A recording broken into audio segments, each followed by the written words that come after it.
Here's how you can build an AI agent in Python through LangGraph. An AI agent, put very simply, is a system that is able to create autonomous actions within the real world. And the way it's able to do this is through a tool. All right. So a very simple way of thinking about agents is it's basically an LLM that's been paired with tools that it can employ to allow it to create actions. And the best way of doing this, in my opinion, is through LangGraph because you can create workflows for your agent to follow very nicely, and you can create very complex ones because of the fact that you're using a graph-based approach. In this case, I have a very simple example of an agent. And in this agent, as you can see, we have defined a couple of tools. And the way you do that is by creating a simple function, right? So you create a function. In this case, I created a function that is a search tool, all right? Here it's doing nothing, but this was just for examples. In a real app, as it says over here, you would actually use some sort of search API. And some examples of that include Tavili, right, which is specifically meant for agents, adding search functionality into agents. So this is a very good one that I've personally used before in projects. So that's one of the tools that I created. And another thing that's very important within LangGraph is that you add a decorator. A decorator basically extends the functionality of a specific function in Python without you having to write any other code except for this line over here, right? So it'd be like an at and then the tool name, or sorry, the decorator name. All right. So in this case, what this will do, what this decorator does, is it creates a tool that is recognizable by LangGraph. And specifically, what it will do is it will take the function name and define that as your tool name. And it will take, this is very important, it will take the docustring that you've created here and add it as the tool's description. And that's what's being sent to your LLM as context of what the tool does.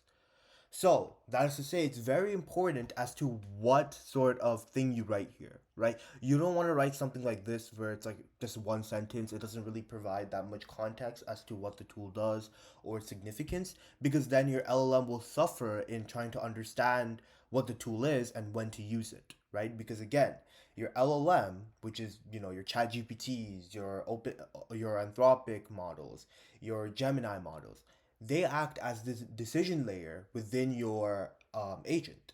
So it's very important that you provide the right amount of information for them to actually excel in what they are trying to accomplish.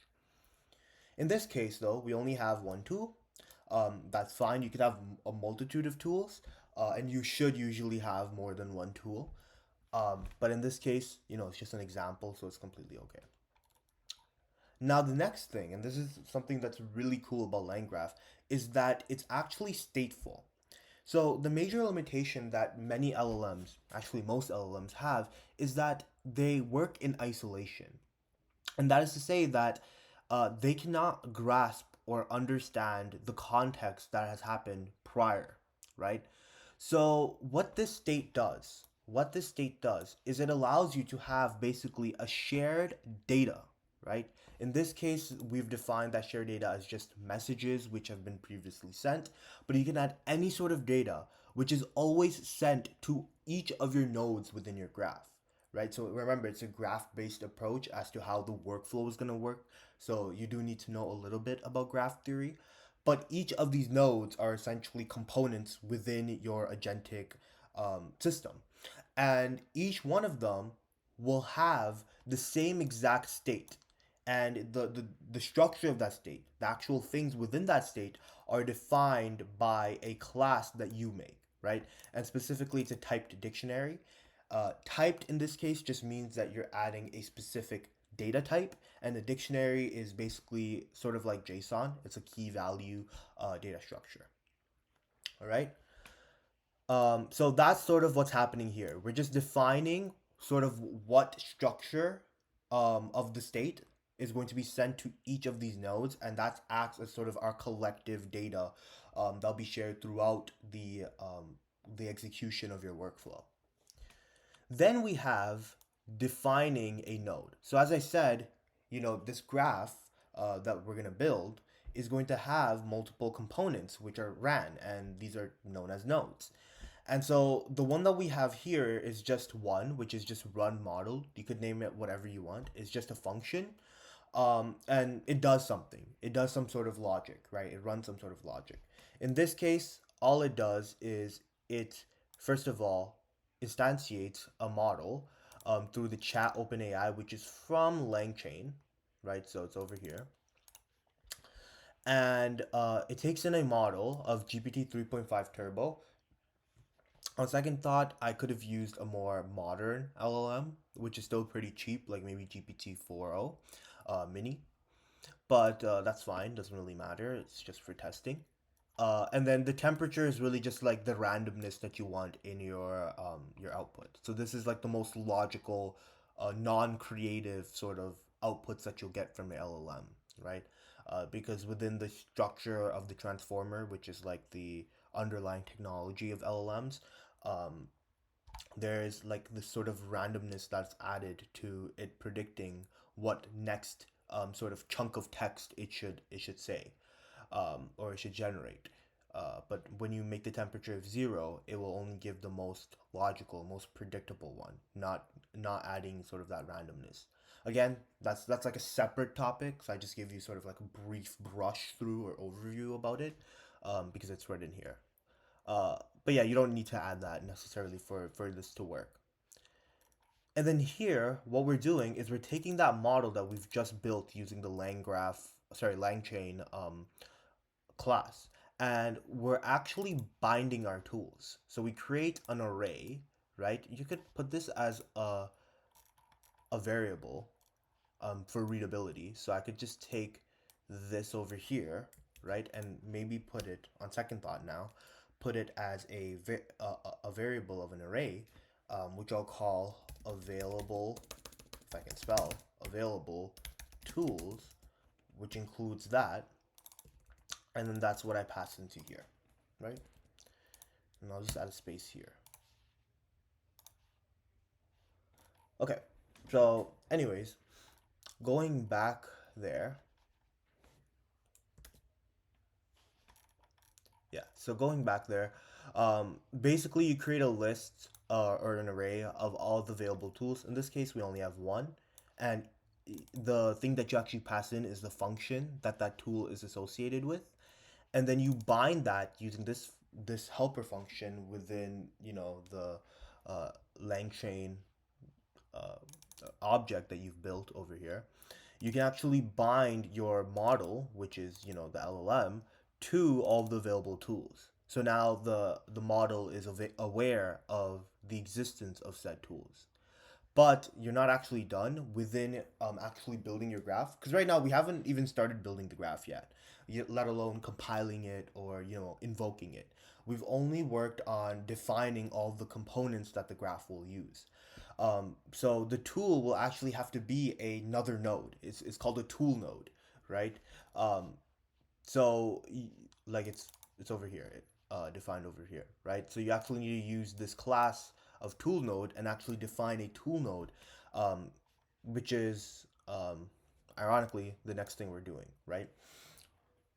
And the reason for that is because these tools are ran separately from this node. It's just that this bind tools helper function allows the LLM to understand all of the tools that are available and make a decision on what tool to execute. Because the tools will be executed separately, but what makes this system truly useful is allowing this LLM, specifically GPT 3.5, which will be really crappy, but whatever. You'll take that model and it will be able to actually create a decision on what tool to execute. That's what creates that agentic system, because it's actually making a decision on what action to take. So anyways, over here, again, because of my refactoring, very, very simple refactoring, I could actually just take these available tools and define them after defining all of my tools, right? So it's available on the global scope. And so that way I can just add this over here. Nice. Okay, So yeah, so the tool node will again take all of the available tools, which is just again the list of all of the functions which were made into tools, and you put that in the tool node. So now you have an object of tool underscore node. Then we're gonna create a conditional edge. So essentially, the reason why we do this is because if you think about it, not every request is going to require a tool. And even when a request requires a specific tool, you're going to have a plethora of tools. And maybe the way that you want to design it, most likely, is that while like the task is running, right? For example, you have a task of research all available stocks and create a plot based off of it, right? So an example like that is pretty complex, right? And it will require probably multiple actions to take place. Therefore, multiple tools to take place being executed. So what this logic does over here is it allows you, or specifically the agent and the LLM, to orchestrate the execution of tools very nicely. Because what it will do is it will continually keep executing different tools based off of what the model tells us, right? From this node over here, it will keep executing tools until it doesn't need to anymore. So that's why in this case, the tool calls, which comes from the model's output, because we binded the model with tools, we see if it is still needing to call tools. And that comes from, seeing if there is a tool call, right? And if there is a tool call, like if this tool calls attribute is true, like it has some sort of value, then we return continue. And then, when we're building the graph actually out, that continue will hold significance in that it will allow you to move to the tool node and then actually execute the specific tool it was talking about. And then it will go back to the LLM. It will have, remember, it's stateful because of this agent state that we have over here. So it will have all the messages because in this case, we have stored all of our messages. So it will have the previous message that it can use as context for what it should do next. So in my case of building that research task and then specifically building a plot for it, a plot graph, it will first think, I should find a tool which allows me to research, and conveniently we have something like that, which is through the search tool. Then it will think, okay, in my messages, right? I have all of the data that is required to create a plot. So now let me go back to my tools and call a plot graph maker or something like that. If you have something which allows you to do that. In our case, we don't have that, but if we were building an app or an agent, I should say, that was expected to do things uh, which include building graphs and stuff like that, then obviously I would make a tool for it, and then the LLM can use that tool to build out the graph, and then it will realize that, hey, I'm done now. I made the graph. This is what the user wants. So you know what? No more tool calls. So then it will leave this tool calls empty, and then that means we can just end the process and go to the end node. So that's another thing. All LangGraph will have a start node and an end node. Very simple. Start node starts the execution of the whole graph, and then the end node finishes it. So this will just direct you to the end node. Now here is where we actually take everything that we've just built, right? All of the components that we've just mastered, and actually orchestrate it into a graph. So we start off by using the state graph class to actually allow for you to like build the graph, right? And that passes in the agent state so that you have structure as to how you want the data, which is going to be shared throughout the nodes, to be, right? Very, very simple. Then you're going to build nodes, right? And these nodes are specifically, you only need two in this case, the LLM and then the tool node, right? Obviously, this is a very simple example. In actual production grade systems, you're going to have like multiple nodes that you're going to use. Then you create an edge. An edge, this is something in graph theory, and nodes also are part of graph theory. I'm not really going into that. But for the cases of LangGraph, you can just think of an edge as like a connection between one component to another component. So it allows for execution from that component to another one.